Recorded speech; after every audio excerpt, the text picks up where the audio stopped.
Vamos a repasar lo que estudiamos en nuestro último tema. Primero, cuando Dios creó este mundo, las estrellas del alba y los hijos de Dios alabaron y se regocijaron. Existían antes de la creación de este mundo. Segundo, hay vida en otros planetas y cada planeta tiene un embajador o representante. Siguiente punto, en Job 1 y 2, se describen dos reuniones celestiales a donde se reunieron los hijos de Dios, quienes son los representantes de los mundos que nunca pecaron. Siguiente punto, Dios tiene un concilio celestial donde se toman decisiones en cuanto a la administración del universo. Punto número 5, la hermana White se refiere a estos embajadores de los otros mundos como los ángeles más excelsos y los ángeles más fuertes, los más grandes ángeles en la economía divina. Y número 6, Satanás hizo acto de presencia en esas reuniones porque había usurpado el trono de Adán y el territorio que le pertenecía legítimamente a Adán. Ahora, también estudiamos en cuanto al plan de Dios para la raza humana. En este mundo, Dios creó una clase de seres como nueva y distinta, con un propósito especial. La clase nueva y distinta tenía la capacidad de ¿qué? La capacidad de procrearse con una función o un propósito especial. Según el plan de Dios, después que Adán y Eva pasaran la prueba, serían iguales a ¿quiénes? A los ángeles, que también se llaman ¿qué? Hijos de Dios. Y llenarían las vacantes que dejaron Satanás y sus ángeles cuando fueron expulsados del cielo. Ahí resumimos a vuelo de pájaro lo que estudiamos en nuestro último tema. Ahora vamos a hablar entonces del representante original del planeta Tierra, Adán. Lo primero que quiero que noten es que Adán fue creado por Dios, es una criatura. Sobra decirlo, pero en Génesis 1, 26 y 27 dice: entonces dijo Dios, hagamos al hombre a nuestra imagen, conforme a nuestra semejanza, y señoree en los peces de la mar, en las aves de los cielos, en las bestias y en toda la tierra, y en todo animal que se arrastra sobre la tierra. Y creó Dios al hombre a su imagen, a imagen de Dios lo creó, varón y hembra los creó. Adán fue creado por Dios, fue una criatura. En segundo lugar, Adán se llamaba hijo de Dios cuando fue creado. En Lucas, el capítulo 3 y el versículo 38, se da la genealogía de Jesús. Y al final de la genealogía o la lista de ascendientes de Jesús, encontramos que nos dice al final del capítulo: Enos fue hijo de Set, el hijo de Adán, el hijo de Dios. Es decir, a Adán se le llama el hijo de Dios porque era representante de ¿qué? Representante de un planeta, como los otros hijos de Dios representaban planetas. Muy interesante esta cita del Espíritu, Profecía, Patriarcas y Profetas, página 45. La genealogía de nuestro linaje, como nos ha sido revelada, no hace remontar su origen a una serie de gérmenes, moluscos o cuadrúpedos, sino al gran creador. Aunque Adán fue formado del polvo, él era ¿qué cosa? El Hijo de Dios. Adán fue colocado como representante de Dios, ¿para qué? Para gobernar sobre los órdenes de seres inferiores. Gracias a Dios que nosotros no venimos de gérmenes, moluscos o cuadrúpedos. Venimos de la mano del Creador. Y yo le digo a la gente, si tú quieres venir del jardín del zoológico, yo no tengo ningún problema con eso. Pero yo vengo del jardín del Edén. Adán fue creado y se le llama hijo de Dios. Pero dice aquí que fue el representante de Dios para gobernar. Es decir, fue coronado rey. de este planeta. En el Salmo 8 encontramos las siguientes palabras. Aquí el salmista está viendo el cielo y se queda admirado y dice lo siguiente: cuando veo tus cielos, obra de tus dedos, la luna y las estrellas que tú formaste, digo, ¿qué es el hombre para que tengas de él memoria?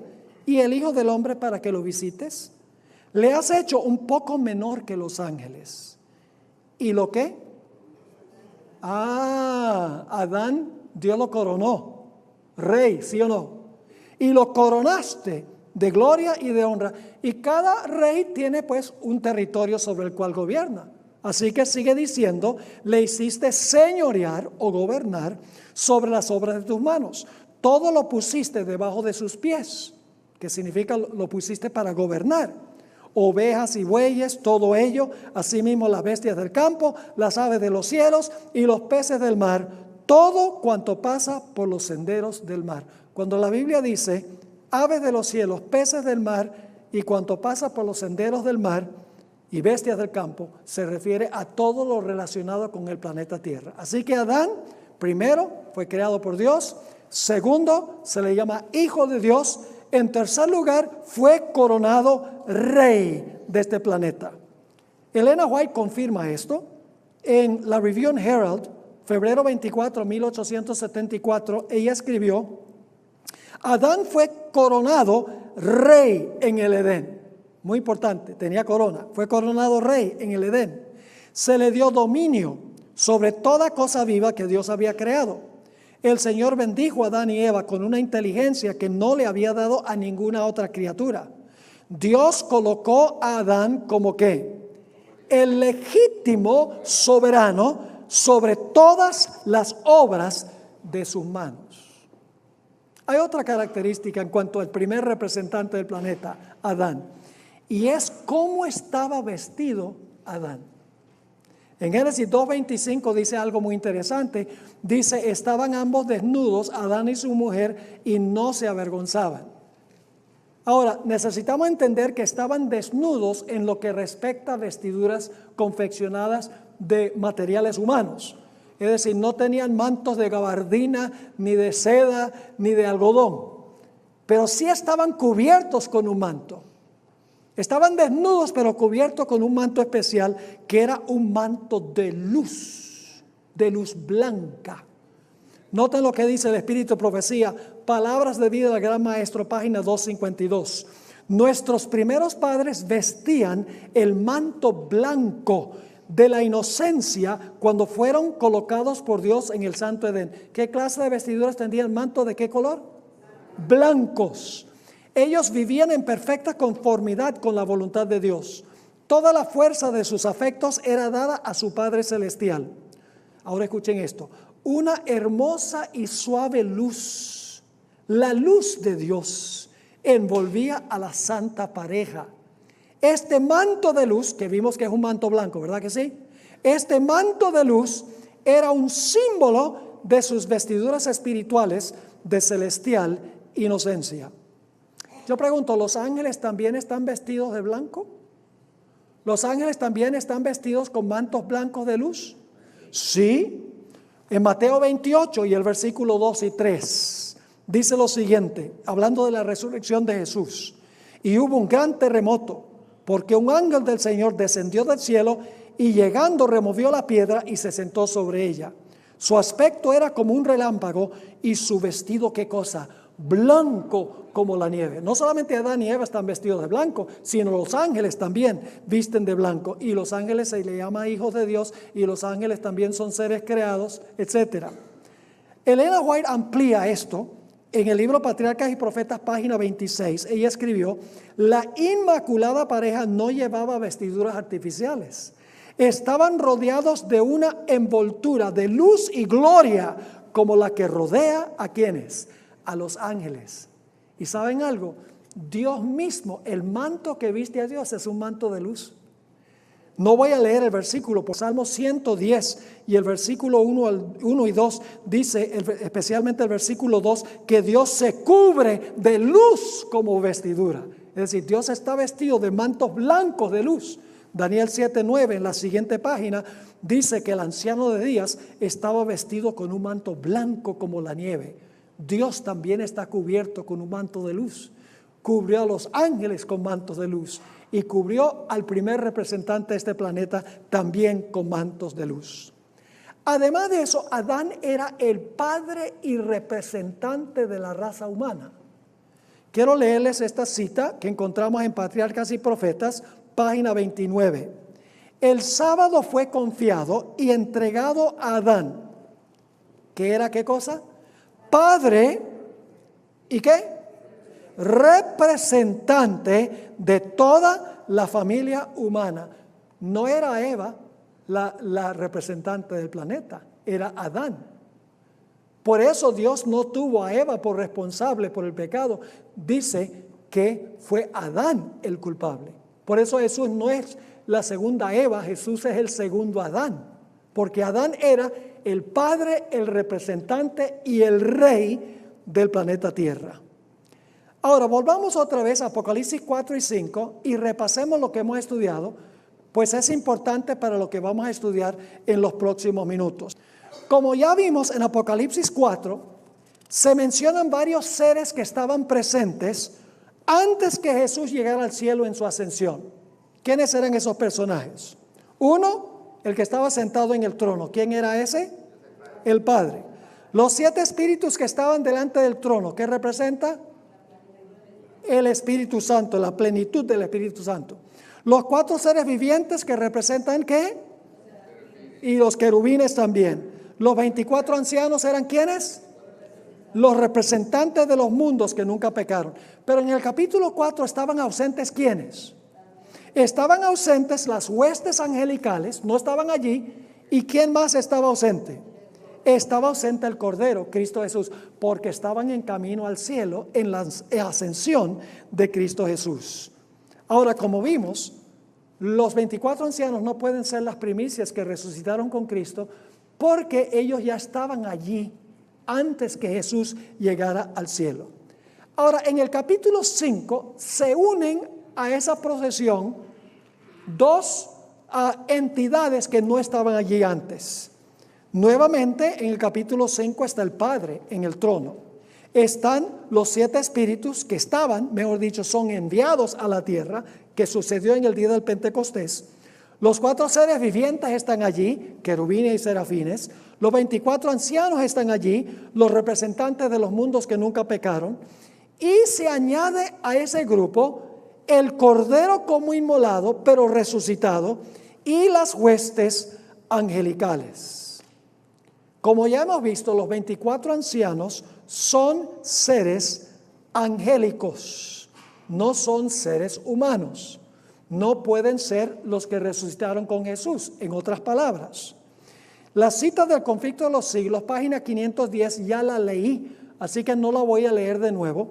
Ahí la hermana White dice claramente que los hijos de Dios que se presentaron delante de Jehová en Job, en realidad fueron los ángeles que comparecieron ante Dios. Ahora vamos a notar las características de los 24 ancianos. Apocalipsis 4 y el versículo 4. Dice, y alrededor del trono había 24 ¿qué?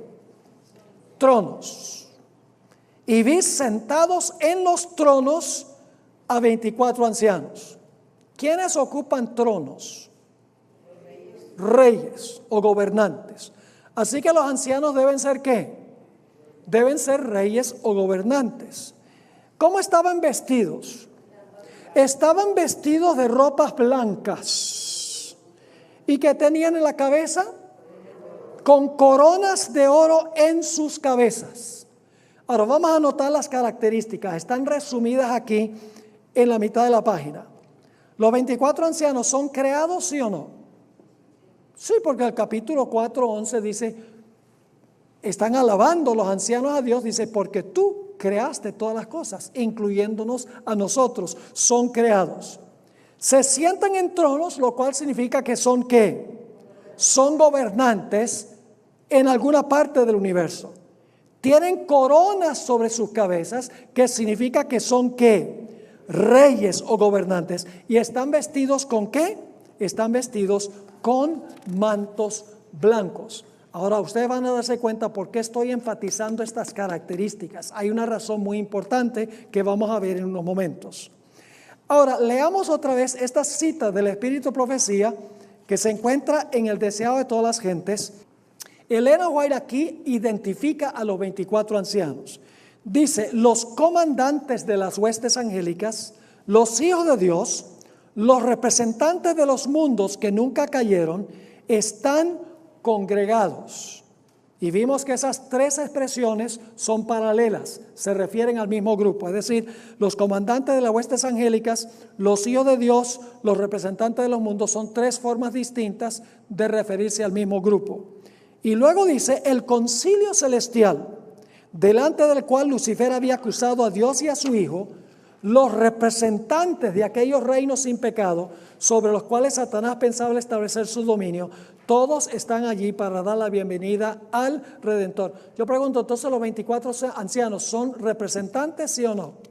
Son representantes también. Ahora, vamos a notar las características en cuanto a los ángeles. Vamos ahora a mirar las características de los ángeles.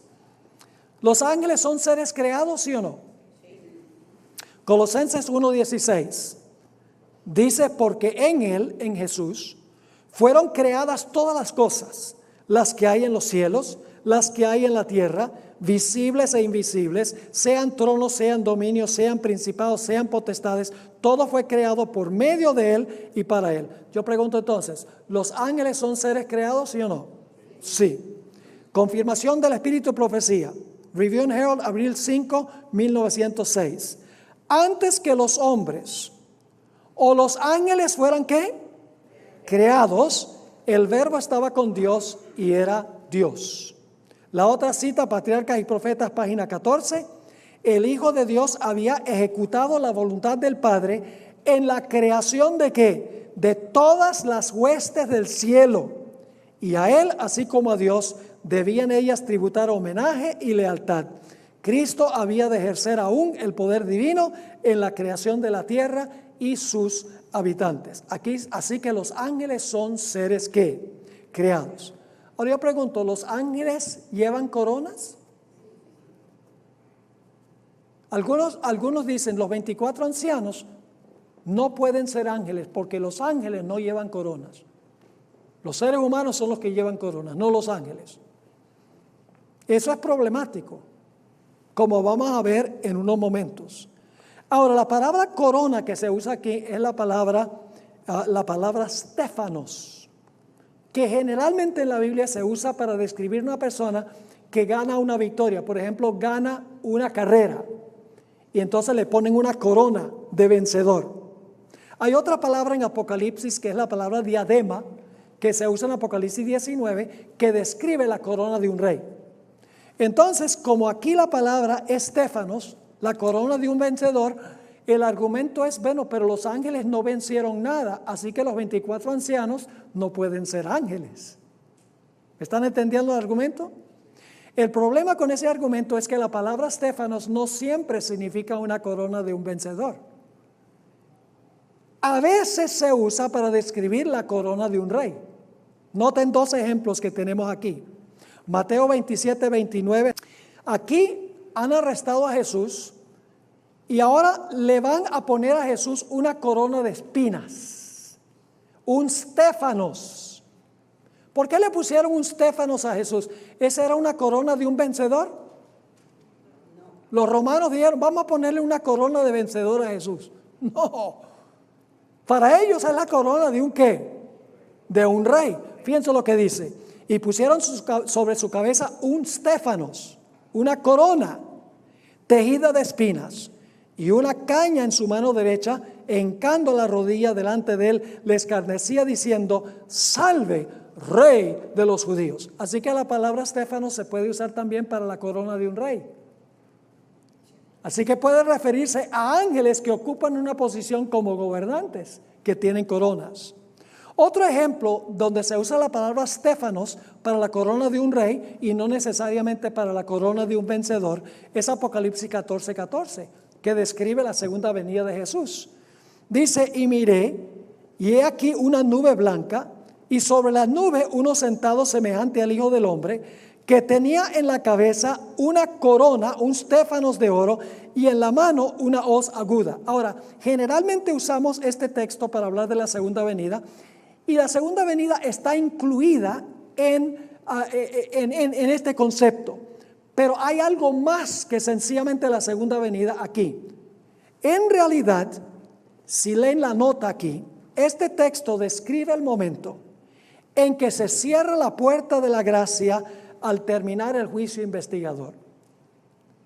Ahora, debe mencionarles algo sobre el juicio investigador. ¿Cuál es el propósito del juicio investigador antes de la segunda venida?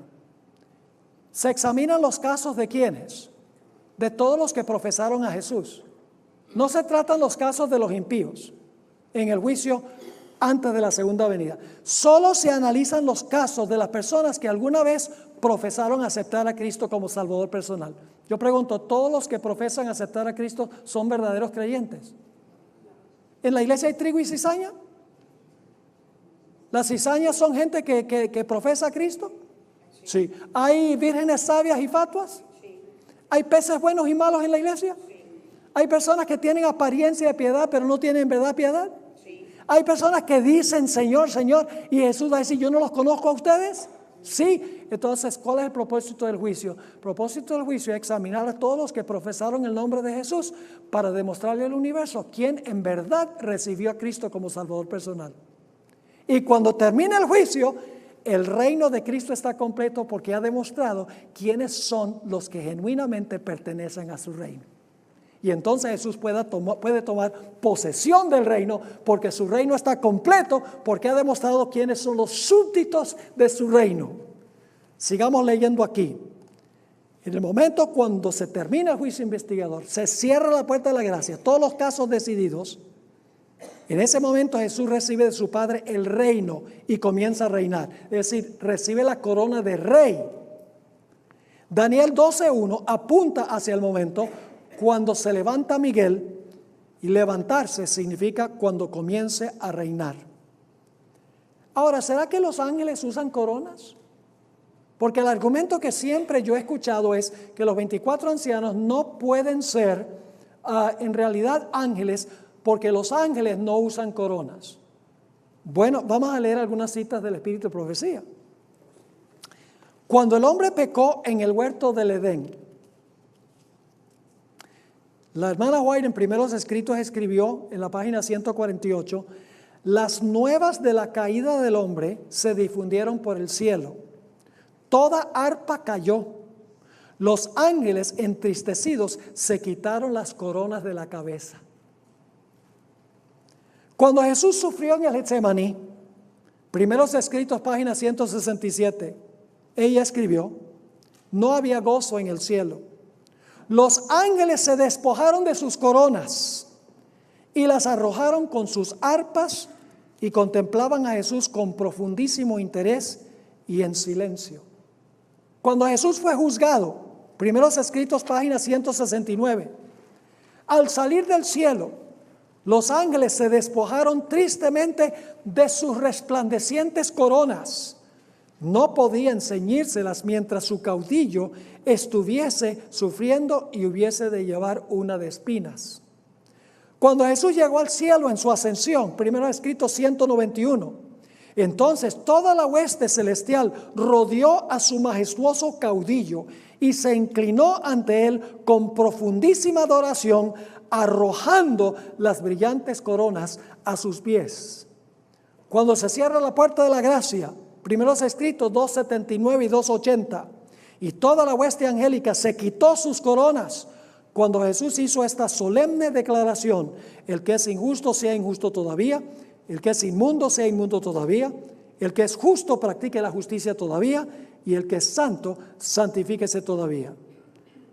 Y en la segunda venida, Primeros Escritos, página 286, una comitiva de santos ángeles ceñidos de brillantes coronas le escoltaban en su camino.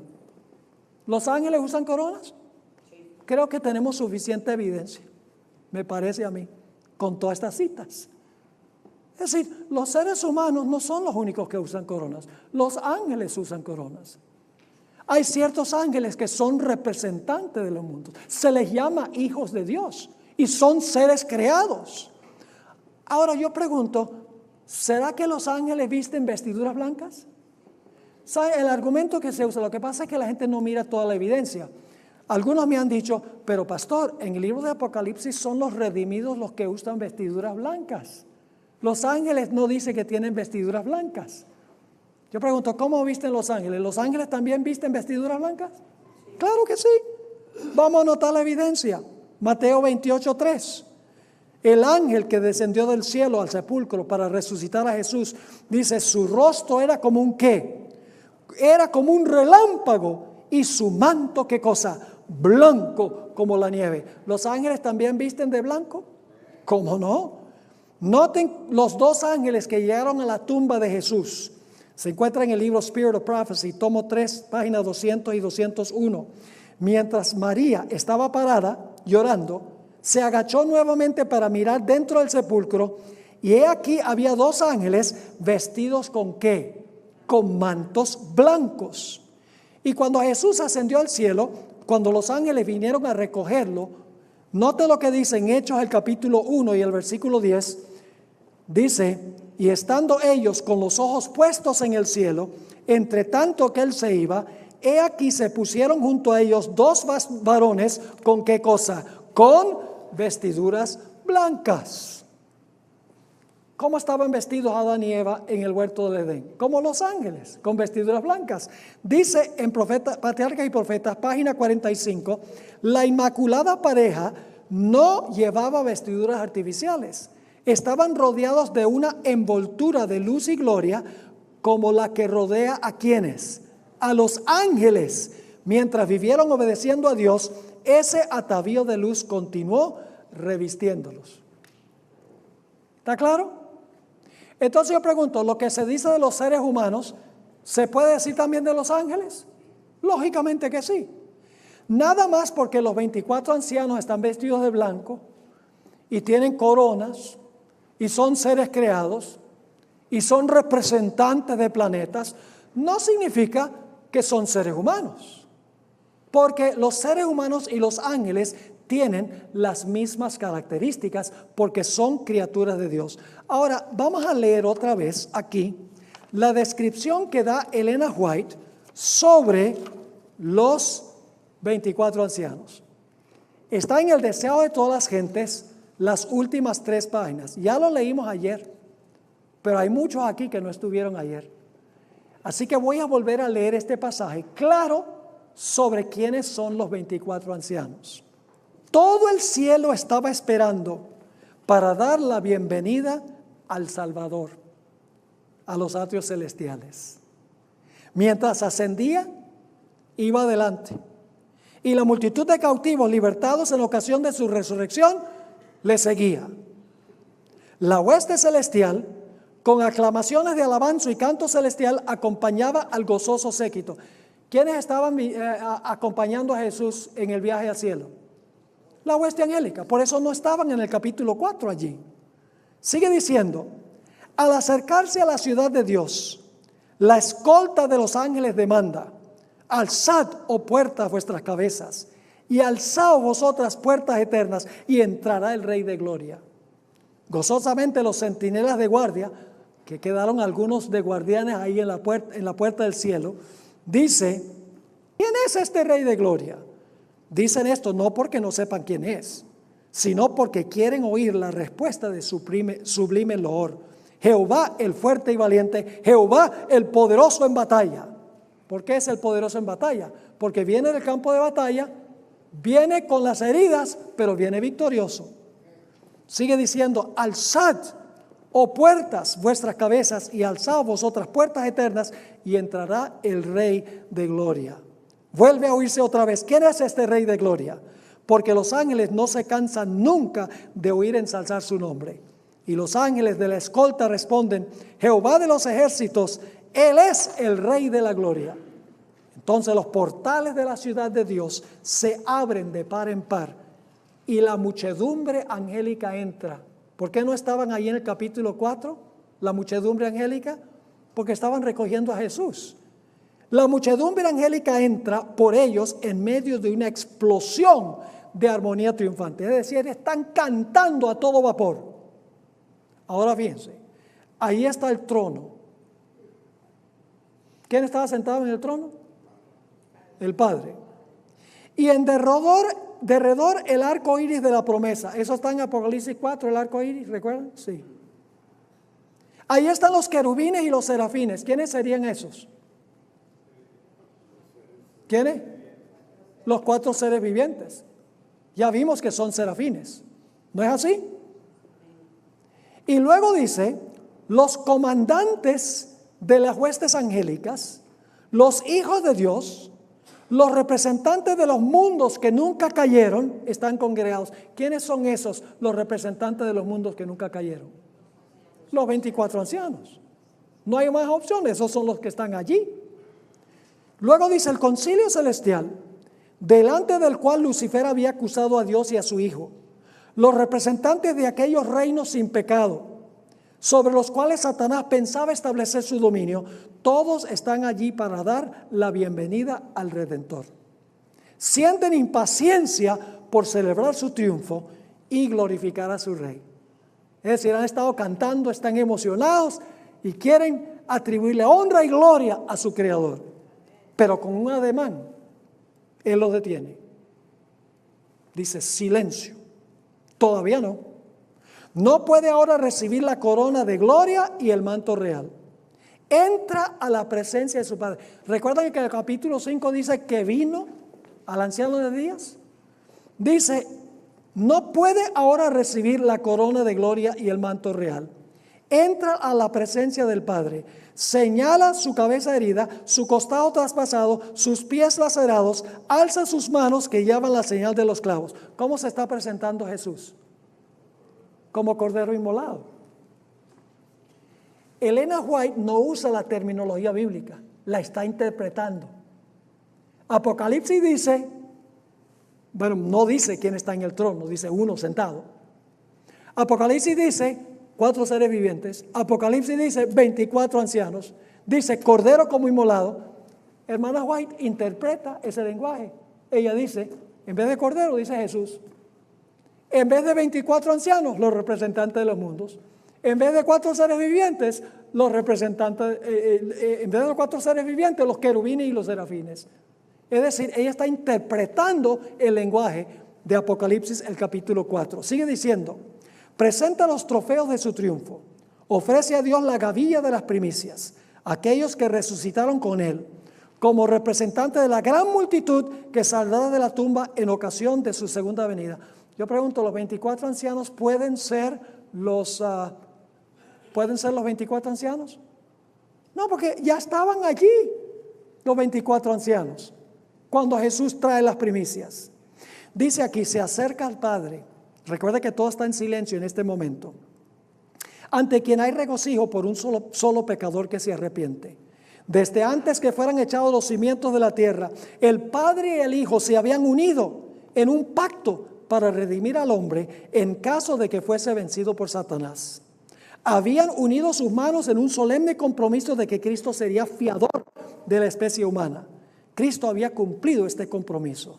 Cuando sobre la cruz exclamó, consumado es, se dirigió al Padre.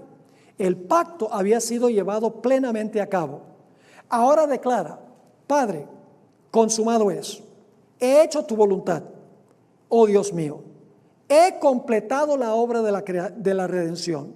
Si tu justicia está satisfecha, aquellos que me has dado, quiero que donde yo estoy, ellos estén también conmigo. Yo pregunto, ¿qué es lo que revela el contenido del libro? Que según estudiamos, ¿quiénes van a estar con Jesús?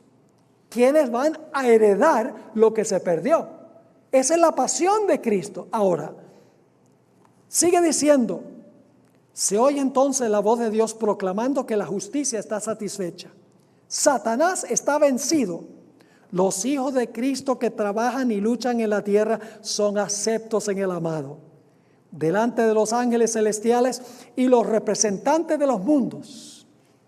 Interesante, los representantes de los mundos otra vez, que no cayeron, son declarados justificados. Donde Él esté, ahí estará su iglesia. La misericordia y la verdad se encontraron, la justicia y la paz se besaron. Los brazos del Padre rodean a su Hijo y se da la orden, adórenlo todos los ángeles de Dios. Y luego no voy a leer los siguientes dos párrafos. La hermana Guay aquí va a decir que los seres celestiales cantaron el himno que está en Apocalipsis 5:12 y luego cantaron el himno que está en Apocalipsis 5 y el versículo 13. Eso comprueba que la hermana White está hablando de Apocalipsis 4 y 5. El hecho de que ella cita los versículos 12 y 13 del capítulo 5. Pero en esa gran celebración celestial faltó uno. Un personaje noble no estaba allí, o notable, no noble, sino notable, no estaba allí. ¿Quién no estaba? No estaba Satanás. ¡Wow! ¿Él acaso no era el representante de este mundo? ¿Acaso no fue en el libro de Job allá? Y en los tiempos de Acab fue también allá, a decir, yo seré palabra de mentira en la boca de todos sus profetas. ¿Acaso él no iba representando a este mundo por haberle robado el trono a Adán? Claro que sí. ¿Por qué no estaba allí? Vamos a Juan 12, 31 al 33. Juan 12, 31 al 33. A veces nosotros pensamos que la única vez que Cristo echó a Satanás del cielo fue originalmente cuando hubo una guerra en el cielo. Pero en la cruz Cristo echó a Satanás como representante de este mundo. Noten Juan 12, 31 al 33. Esto es solo unos pocos días antes de la muerte de Jesús. Dijo Jesús, ahora es el juicio de este mundo. Ahora el príncipe de este mundo será ¿qué? Será echado fuera. Y yo, si fuere levantado de la tierra, a todos atraeré a mí mismo. Y decía esto dando a entender de qué muerte iba a morir. ¿Qué pasó cuando Cristo murió? Cuando Cristo murió, Satanás fue ¿qué? Echado del cielo. ¿Cómo qué? Como el representante de este planeta. Porque ahora el planeta tenía un nuevo representante, el que lo venció.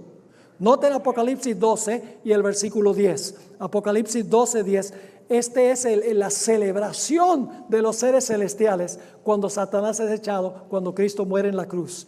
Entonces oí una gran voz en el cielo que decía, ahora ha venido la salvación, el poder y el reino de nuestro Dios y la autoridad de su Cristo, porque ha sido lanzado fuera el acusador de nuestros hermanos, el que los acusaba delante de nuestro Dios día y noche. El cielo dijo, gloria a Dios, el fastidioso ya no viene acá, porque hay un nuevo representante del planeta Tierra. Ahora hablemos un poco del nuevo representante. Yo pregunto, ¿Jesús es el segundo Adán? ¿Es Jesús el segundo Adán? Sí. Vamos a leer 3 versículos. 1 Corintios 15, 22. 1 Corintios 15, 22 dice, porque así como en Adán todos mueren, también en Cristo todos serán vivificados. Quiere decir que Jesús es el segundo Adán que vino a recuperar lo que el primer Adán perdió. 1 Corintios 15, 45 dice, así también está escrito, fue hecho el primer Adán, alma viviente, el postrer Adán, espíritu vivificante. Y en Romanos 5, 18 dice así que, como por la transgresión de uno vino la condenación a todos los hombres, de la misma manera, por la justicia de uno, vino a todos los hombres la justificación de vida. Así que Jesús es el segundo Adán. Vino a recuperar lo que el primer Adán perdió. Ahora yo pregunto, ¿Jesús lleva el nombre Hijo de Dios como Adán llevaba el nombre Hijo de Dios? Claro que sí. Noten Lucas 1:35. En la encarnación, Dios le creó un cuerpo, el Padre le creó un cuerpo a Jesús. Y cuando Jesús nació, se le llamó en un nuevo sentido Hijo de Dios. Noten Lucas 1:35. Respondiendo el ángel le dijo, el Espíritu Santo vendrá sobre ti, está hablando a María, y el poder del Altísimo te cubrirá con su sombra, por lo cual también el santo ser que nacerá será llamado ¿qué? Hijo de Dios. Adán, segundo Adán, hijo de Dios. Noten esta cita del Espíritu y Profecía, Mensajes Selectos, tomo 1, página 265 y 266. En su encarnación ganó en un nuevo sentido el título de Hijo de Dios. Yo pregunto, ¿Jesús era Hijo de Dios antes de que se encarnara? ¿Cómo no? Claro que sí. Dios envió a su Hijo. Jesús era Hijo de Dios antes. Pero cuando nació en este mundo, el Padre le creó un cuerpo, llegó a ser Hijo de Dios en un nuevo sentido, porque ahora era Hijo de Dios, representante de la raza humana. Así que dice, en su encarnación ganó en un nuevo sentido el título del Hijo de Dios.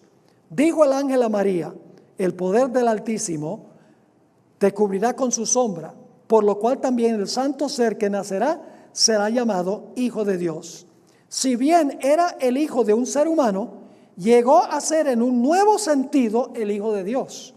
Así estuvo en nuestro mundo, el Hijo de Dios y sin embargo unido a la raza humana por su nacimiento. Cristo vino en forma humana para mostrar a los habitantes de los mundos no caídos y del mundo caído que se ha hecho amplia provisión a fin de capacitar a los seres humanos para que vivan en lealtad a su Creador. Ahora yo pregunto, ¿el Señor Jesucristo también cuando fue al cielo fue coronado como rey? ¿Como rey de este mundo? ¿Rey del reino de la gracia? Vamos a Hebreos 4 y el versículo 16. Hebreos 4 y el versículo 16. Dice, acerquémonos pues confiadamente ¿a dónde? Al trono de la gracia para alcanzar misericordia y hallar gracia para el oportuno socorro. Así que nos dice claramente que el Señor Jesucristo tiene un trono, que significa que es un rey y que tiene una corona como rey del reino de la gracia. La hermana White concuerda con eso. Conflicto de los siglos 395 dice, el reino de la gracia es presentado por San Pablo en la epístola a los Hebreos. Después de haber hablado de Cristo como del intercesor que puede compadecerse de nuestras flaquezas, el apóstol dice, lleguémonos pues confiadamente al trono de la gracia para alcanzar misericordia y hallar gracia. El trono de la gracia representa el reino de la gracia, pues la existencia de un trono implica la existencia de un ¿qué? La existencia de un reino. Ahora la siguiente cita, por la premura del tiempo no la vamos a leer, pero ustedes la pueden leer. Ahí habla de la ascensión de Jesús y nos dice, y solamente voy a mencionar algunas de las cosas que dice esta cita. Ustedes notarán que está subrayada la palabra entronizado, ¿verdad? Cuando Jesús entró por los portales celestiales fue ¿qué cosa? Entronizado en medio de la adoración de los ángeles. Hacia el final de la cita dice, como sacerdote y ¿qué? Y rey, había recibido toda autoridad en el cielo y en la tierra y era el ungido sobre su pueblo. ¿Quién tenía toda la autoridad sobre la tierra en el principio? Adán. Pero ahora ¿quién tiene toda la autoridad como rey del reino de la gracia? Cristo Jesús. Y yo pregunto, ¿cómo está vestido Jesús en el cielo? ¿De negro? No, está vestido con vestiduras ¿qué? Vestidura blanca, porque es el segundo Adán. Todo lo que se dice de Adán se dice de Jesús. Ahora, el Señor Jesucristo también es la cabeza y el representante de la raza humana, como vimos en el caso de Adán originalmente. Dice la sierva del Señor, la raza humana no tiene la justicia de carácter que poseía Adán cuando fue creado. Aunque es cierto que la negligencia en guardar los requerimientos de Dios es pecado y que la paga del pecado es muerte, nadie puede decir que el hombre puede tener vida eterna excepto por la obediencia y la justicia de Jesucristo, quien es ¿qué? quien es el representante y la cabeza de toda la humanidad. ¿Quién era eso en el principio? Adán. Ahora, ¿quién es la cabeza ahora? Jesús. Otra cita, manuscrito 126, 1901, como representante de la raza caída, Cristo transitó por el mismo camino a donde Adán tropezó y cayó. Por su vida perfecta, por su vida de perfecta obediencia a la ley de Dios, Cristo redimió al hombre del castigo que vino como consecuencia de la caída de Adán. Es decir, Jesús transitó el mismo camino de Adán, solo que en vez de fracasar, venció. En la revista Gospel Herald, marzo 1, 1901, nuevamente la sierva de Dios dice: Cristo debía sufrir en nuestro favor y colocarse ¿cómo? Y colocarse a la cabeza de la humanidad como representante de la raza. ¿Quién representa este planeta en el cielo ahora? ¿Y por qué Satanás no? Porque fue echado afuera como el príncipe de este mundo. Esta cita dice: Cristo debía sufrir en nuestro favor y colocarse a la cabeza de la humanidad como representante de la raza. Debía formar el carácter que debe formar cada uno de sus seguidores por medio de la provisión que ha hecho, su sacrificio infinito, su vida y su muerte en la tierra. Y una última cita, Signs of the Times, enero 16, 1896. Ustedes notarán aquí que hay muchas citas que no están en español. No todo lo que escribió la hermana White están en los libros en español. En este manual van a encontrar muchísimas citas que yo he traducido. Citas preciosas con material muy hermoso del Espíritu Profecía que no se encuentra en los libros. Ella escribió allí, en ese lugar: Jesús se humilló a sí mismo, revistiendo su divinidad con la humanidad, a fin de que pudiera ocupar su lugar como ¿qué? Como cabeza y ¿qué más? Y representante de la raza humana. Y por precepto y ejemplo condenó al pecado en la carne y demostró que las acusaciones de Satanás eran ¿qué cosa? Eran falsas. Ahora vamos a tratar un último punto, y es este. ¿Será que algún día Jesús le va a devolver a Adán su posición? ¿Será que Jesús va a decir: ya yo no voy a ser el representante, ya yo no voy a ser la cabeza, ahora yo voy a poner a Adán nuevamente en el trono? Escuchen esta cita espectacular del conflicto de los siglos. Cuando se da la bienvenida a los redimidos en la ciudad de Dios, un grito triunfante de admiración llena los aires. Los dos Adanes están a punto de encontrarse. Yo quiero estar ahí para ver eso, hermanos y hermanas. No lo perdamos, va a ser espectacular. El Hijo de Dios está en pie, con los brazos extendidos para recibir al Padre de nuestra raza, al ser que Él creó, que pecó contra su Hacedor y por cuyo pecado el Salvador lleva las señales de la crucifixión. Al distinguir a Adán las cruentas señales de los clavos, no se echa en los brazos de su Señor, sino que se prosterna humildemente a sus pies, exclamando: digno, digno es el Cordero que fue inmolado. El Salvador lo levanta con ternura y le invita a contemplar nuevamente la morada edénica de la cual ha estado desterrado por tanto tiempo. Después de su expulsión del Edén, la vida de Adán en la tierra estuvo llena de pesar. Cada hoja marchita, cada víctima ofrecida en sacrificio, cada tacha en el hermoso aspecto de la naturaleza, cada mancha en la pureza del hombre, le volvían a recordar su pecado. Terrible fue la agonía del remordimiento cuando notó que aumentaba la iniquidad y que en contestación a sus advertencias se le tachaba de ser él mismo la causa del pecado. Cuando el mundo se puso malo, como estuvo antes del diluvio, todo designio del pensamiento del corazón del hombre era de continuo el mal. Y Adán, que murió de 930 años, y veía la iniquidad y le decía a los inicuos: arrepiéntense de su pecado, cambien su vida. la gente le decía, ¿y tú quién eres para predicarnos a nosotros? Si este problema lo causaste, fuiste tú. Imagínense qué sufrimiento horrendo de Adán al ver el fruto de su pecado. Porque cuando él pecó, la primera indicación de la muerte fue cuando tuvo que sacrificar el animal. Pero ni se imaginaba cómo el virus del pecado se iba a extender como una plaga a través de todo el mundo. Si lo hubiera sabido, tal vez hubiera considerado 2 veces la idea de pecar. Sigue diciendo aquí, con paciencia y humildad, soportó por cerca de 1000 años el castigo de su transgresión. Imagínense ustedes, claro, con esperanza de que iba a haber un redentor, iba a haber un salvador, pero al mismo tiempo ver el fruto terrible de su pecado.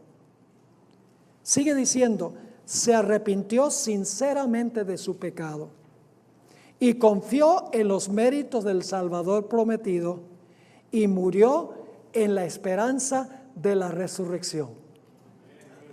¡Qué glorioso! Ahora escuchen, el Hijo de Dios reparó la culpa y caída del hombre. Y ahora, merced a la obra de la propiciación, Adán es reinstaurado en su primer dominio. ¿Le va a devolver Jesús la posición a Adán? Se la va a devolver. Y Adán nuevamente será el representante de este mundo, porque es la cabeza de la humanidad, el primero en que fue creado. Y en las reuniones del concilio celestial, Jesús recibirá con los brazos abiertos a Adán, el Adán redimido, con un cuerpo nuevo, una mente nueva, lleno de sabiduría, para representar a este planeta cuando se delibera en el gran concilio celestial. ¡Qué glorioso! ¿Le quedó claro lo que estudiamos? Y todavía estamos en la visión introductoria, ni siquiera hemos empezado todavía con los sellos. Pero no vamos a entender los sellos al menos que entendamos la introducción. Por eso hemos dedicado 6 sesiones, cuando termine esta, nada más en asuntos introductorios. Porque Apocalipsis 4 y 5 introducen los 7 sellos.